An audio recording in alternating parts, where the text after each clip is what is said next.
welcome back to an episode of the Open Source Cafe. This is a very special one because I have gotten a lot of requests around this, and because I'm an expat as well. So we're going to talk about immigration, moving abroad for your work, especially in tech. Share some nice resources for you that you can check out in the description, and answer some nice questions that we have gotten from the community. And we have one of the experts, Mikhail, joining us, who has helped so many people. And Mikhail, how's it going? And maybe you can tell us a little bit more about yourself to the audience and where you're joining from. So I'm Mike, co-founder of Immigram. So I'm an immigrant myself. I immigrated first from my home country in 2016 for to a uni first, and then for work. I lived in London for like 4.5. I lived in Georgia. I lived in Armenia. I lived in Buenos Aires recently for like 7 or 8 months. So yeah, I kind of travel around. And where I'm joining from, I'm currently in Tbilisi, Georgia, because I just love the city and the country. Amazing. Well, really looking forward to having this chat. And we both travel so much, lived in so many other countries, and I get this question quite a lot. How do you get jobs in like other parts of the world? My main motivation was that even though I work remotely, I really love working with the team in person, and it's just the work culture here is super amazing as compared to back home. But yeah, I love meeting people in person, even though I work remotely. It's just something about it, talking to people in real life. But in your experience, what are some of the benefits and advantages for people who, let's say, are looking to move abroad, and what are some of the things they can expect as a career advancement? Or maybe you can share your own experience. How has living around the world helped your professional journey? Okay. I can answer in two ways. I can answer in a prosaic way and in a poetic way. So let's start with prosaic one. People move abroad for work, for money, simply just because if you live in, I recently moved to, like, I lived in Buenos Aires, and for instance, normal salary in Argentina for a junior developer is X. If you work for an Argentinian company inside Buenos Aires. If you still live in Buenos Aires and work, for instance, work remotely for an American company or a Madridista company or just European company, you will earn like 2x/3x, but only if you move to either London or San Francisco or New York or whatever, or like any other European city like Berlin or Madrid, you will earn 5x to 6x, just because this is the minimum kind of wages that people are at the same level of technological expertise earning in different countries. It is that simple, unfortunately. You are like only on senior level in Buenos Aires, you will earn like 45 to 7K. It is impossible for a middle, and it is quite possible in other countries. Life is more expensive as well, but comparatively, Yeah, on Big Mac Index. around like the purchase power parity as well, Mm-hmm.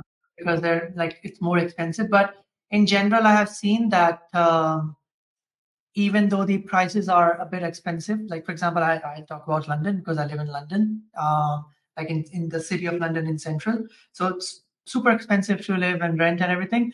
But I still find it, when that balances out with the pay and stuff that sort of like people make here, it's still more than my home country. So even though like if you go to the US or whatever, you're going to earn more, you're going to spend a lot more, but the amount you get saved, I have found that to be quite a lot as compared to, back home. So it's not like an argument that, okay, if you're making a lot of money, you're also spending a lot of money. I don't find that to be really relevant because you're still saving a lot more compared to when you were at back home. So for your future needs, for your retirement and other things. And I also realized that many of these other countries, like for example, India, the import tax and stuff is quite a lot. So if you're like looking to buy a car or whatever, iPhone or something, it's like 40 to 50% more expensive. So Argentina such is the same. such things are like really cheap in the United States if you live in the US. Hmm. Yeah, and same in the US. You can, I don't know, in London even, like I heard about it, but haven't tried it. But you can just like subscribe for Tesla for like $200 a month, and you will never do it any place else. So yeah. Yeah, I can't drive, but I'm sure people make the most out of the opportunities. Cool. Let's talk a little bit more about that. Let's dive straight into it. Various ways to move abroad. So, I'd like to share more around this, but in my experience, mainly two that apply to the generic population. First one being a company sponsors a visa.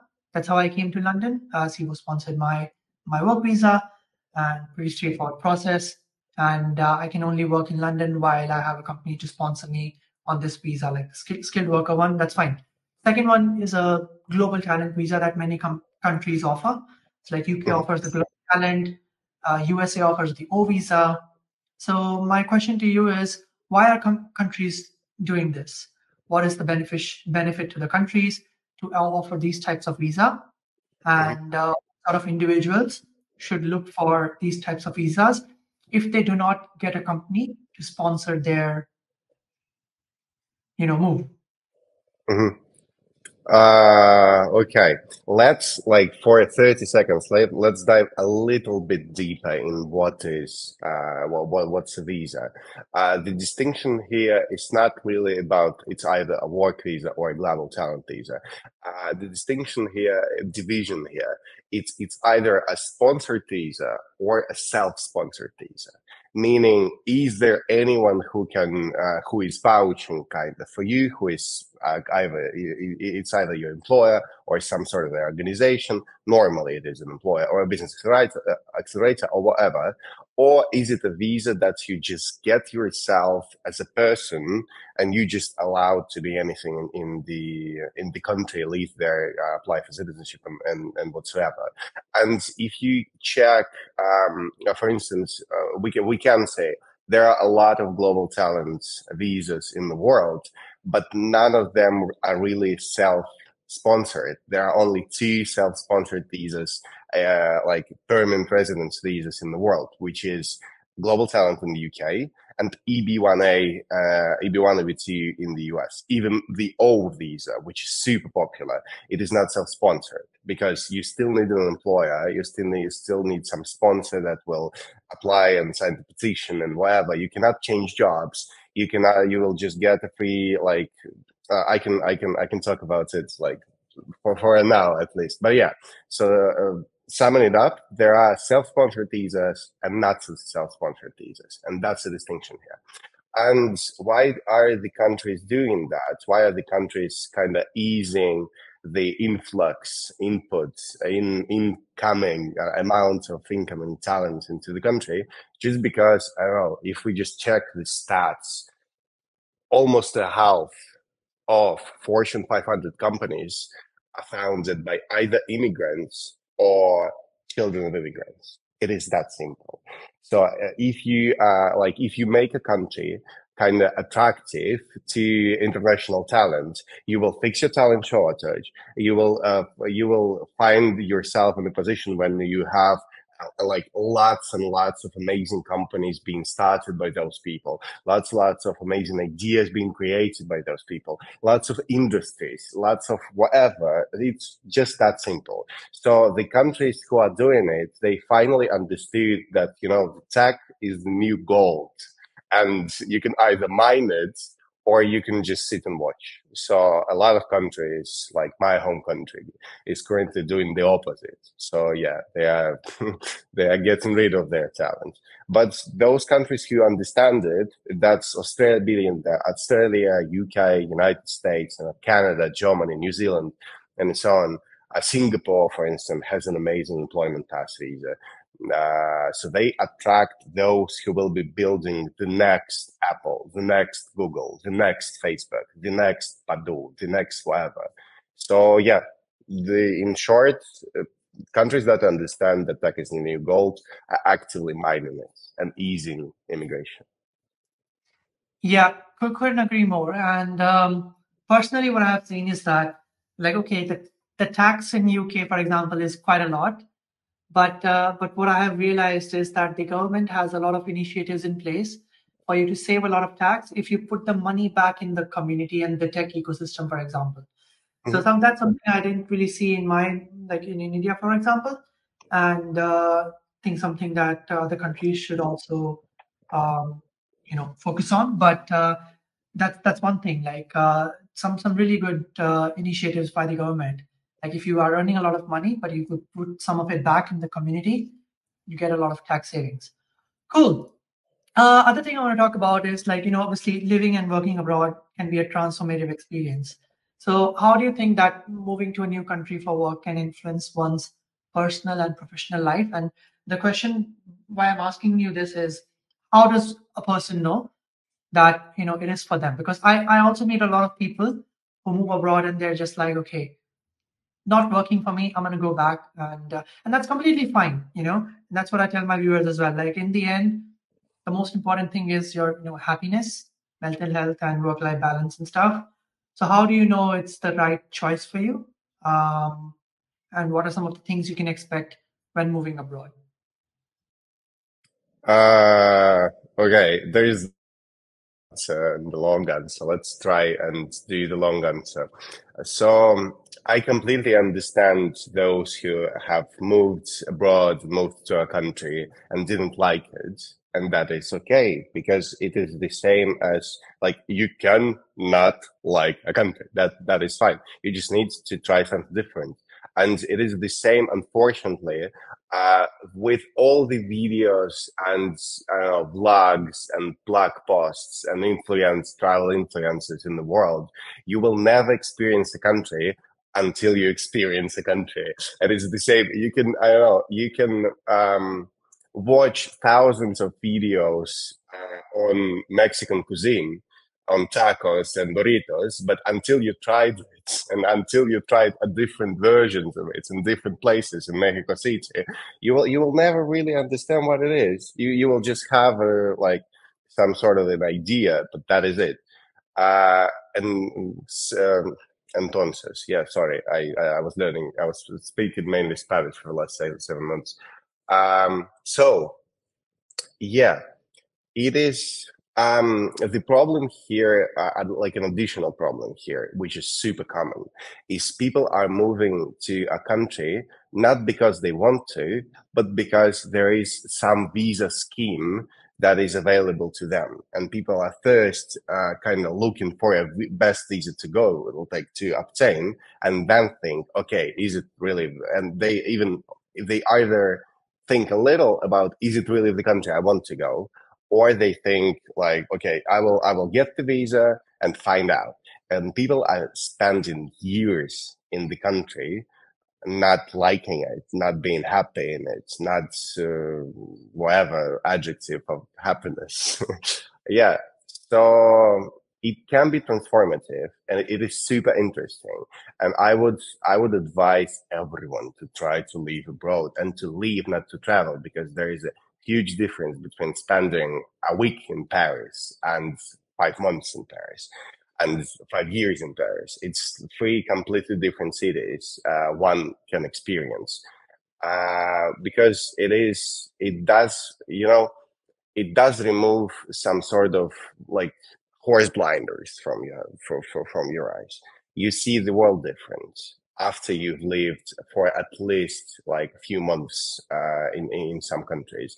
You just understand that okay, I'm in my home country in Yemen. I never left it, but I have people there. I have business contacts. I have networking. I have places to work with, people to work with. I have people to talk to. I have people, whatever.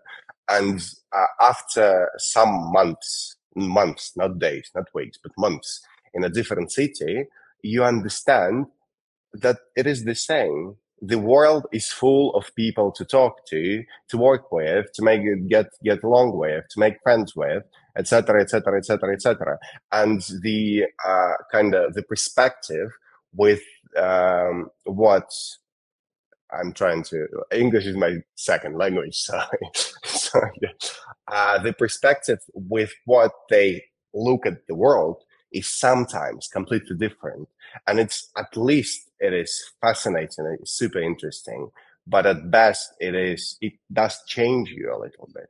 So if you spend a few years in London, you will become a bit of a Londoner. If you spend a year in Argentina, you will be late to every meeting. No, Right. I mean you will get these like small things that will change you as a person, and that will make you Yeah. richer as a person. So I yeah, think it's because super interesting. you have to realize if you're a moving country, it's obviously a lot of work, getting settled in and everything. So one thing that I would say is it's okay to feel overwhelmed at first and you feel like, okay, maybe this is not for me. Give it some time is what I would say. Give it a little time and try to adjust. And then, if it doesn't work after a few months or a year, then yeah, you're free to explore other paths. But one other thing I want to mention is like when we talk about moving to a new country, in the let's say we're talking about career development, right? So networking is pretty crucial. What what sort of like steps did you take, to network when you were living in a different country and maybe also around some cultural adjustments, for example, that some people might have to make when moving abroad. So how do you navigate these sort of changes, and what are your top like tips to like network and settle in? Mhm. I can talk a lot about networking because I built my company. The first 2 years of the company were like it's 90% networking and 10% everything else. So yeah, I would say, like, if we make it sharp and in a nutshell, I would say first is to network in a moderated community. So don't network on the streets and don't network on the, like, student, conventions and whatever. The best place to network is a place where you pay at least a little bit for admission to it, because the like kind of level of attentiveness and the eagerness to gain at least something within the community is much higher than just a non-moderated, non with no payment, just like a meetup. But meetups are also great. So it's the same as in order to learn language, what should I do? Read, write, or speak? You should do everything. That's the only way of like the unmoderated communities are fine as well, but the best are moderated communities. And the second tip is no, this is the mistake people usually make when they network, is they have expectations of, oh, I'm going to at a conference, I must have at least 10 business cards. I need to give 100 business cards. I have blah, blah, blah. They create this kind of image of an event, an image of a person they will meet, they will whatever. So I usually go to a networking event without any expectations at all. And that's, I think, like there is a phrase, the one who seeks finds, but I guess with networking, it's vice versa. The one who doesn't seek finds, because it is the only way where you can be relaxed, you can be sincere, you can be easygoing, and people will see that. So that's nobody wants to talk just with I don't know, a gold digger with business cards, but everyone wants a sincere and like natural connection with the person, and that is the thing you should pursue, because like from my personal understanding, from my theory, networking is not about exchanging business cards. Networking is not about how can supply the request of a person. I need to know requests of persons around me. I need to communicate my request, blah, blah, blah. I believe networking is about building and maintaining personal, strong connections with people.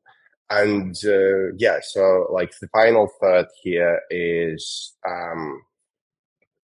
the final kind of idea here is that there are three levels. That's my favorite theory. there are three levels of networking, really, in any moderate community, unmoderate community, whatever. The first is when you just start communicating with people. The first is a de-measuring contest, when you kind of, all people talk about is, I have this startup, I work at this company, I do this, I do that, and that is it, really. And that's not a conversation. And that's is usually why the like gold digging with business cards doesn't work. It's just because that's the very same first level. I work at this company, I work at that company, I have this company, I invest, I blah blah blah. It doesn't lead anywhere. It's the conversion is just 1%. The second level is a fake sincerity, when people start, it is so interesting with you guys. We should definitely hang out. We should definitely whatever. And I'm feeling so content being here. I am feeling, and that's a pile of rubbish as well. Just because people are not feeling that, people are telling this because this is the thing they think. This is the thing the others want to hear. But the third level is the level I kind of aimed to achieve, and I would suggest the one who want to win networking would like to achieve. It's just a simple conversation, just going out for a smoke in a tech conference and just asking, "Oh, the weather is nice," or like this super sincere, super basic, super, human conversation with someone. That is the one. Like, networking is about friendships. It's not about business cards.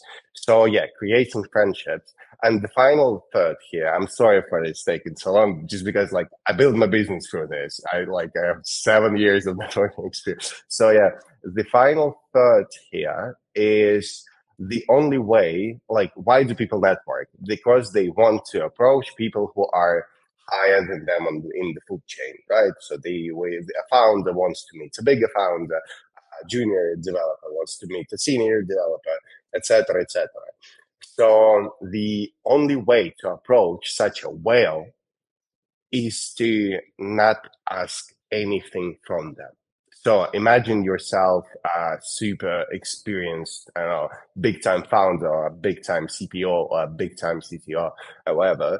People around you every day come to you with requests, with suggestions, with something to ask, or something to give, or something, the business cards, this rubbish. And you are tired after a few years. You are just tired of that. And it is so, for those guys, it is extremely refreshing to just have a conversation, a simple, basic, sincere conversation with someone who is just interested in them as a person. And of course, hiding their true intentions of getting a mentor, getting an investor, getting a co-founder, getting a partner, getting a client, getting whatever.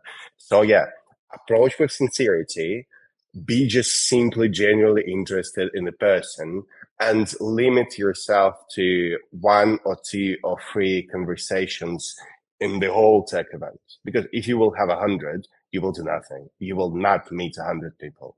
So something like that. Yeah. I love your point around, not having those expectations, because most people I know, they just network for the sake of, like, okay, this person will help me get a job in the future or whatever. Yeah.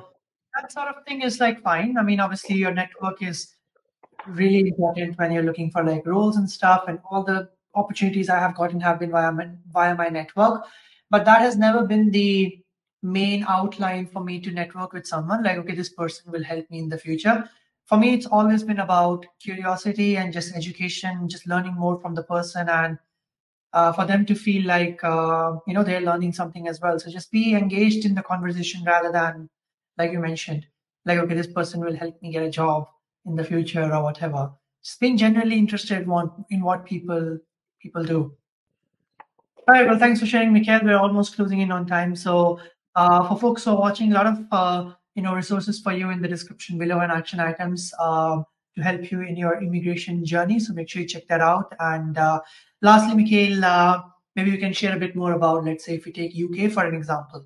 So folks who, let's say, don't are not looking for a company to sponsor them, how can they move abroad in terms of, let's say, the global talent visa? What are some of the hmm key things to keep in mind and tips and just, something you would, any words of encouragement for people? hmm I can read you a lecture about global talent, of course, but if we keep it short, and if we look as software engineers do and product managers for the low-hanging fruits with the most impact, I would say a key to a global talent or O1 or EB1 or like any content and journey and experience-based visa, a key to look at it is to not look at it, but look at your life backwards, you know. So in order to do any kind of such a visa, you need to look back on your life and find everything career related, of course, which you can say, I did this, did with the word did, without the word was doing, was working on, was managing, was researching, was whatever. I did and finished. And that is a brick. Any project, any conference, I spoke, I did, I created, I led, I whatever, with the ed at the end. And you look at it as bricks in your home that you're building, being the visa. And you structure your own memoir, structure your own, a lifetime, career time, no sir. See, in a way that, okay, these are the bricks that kind of, that these are the bricks that are the life I lived, the career life. And after you did that and you have all of the like mind map or like the bricks or the list of the bricks that you did, you just pick a visa, you look at the criteria, which are usually quite concise and clear. And you just, okay, there is a criteria in global talent with, I don't know, significant contribution to a product, that digital technology company. Aha, what is the contribution? It is, I did a project and it was significant. Significance here means that it started something. There was an outcome. So you just pick the brick and place it to the contribution thing. There is a criteria in O1, there is a criteria being in a critical capacity for an organization with distinguished reputation. Whatever.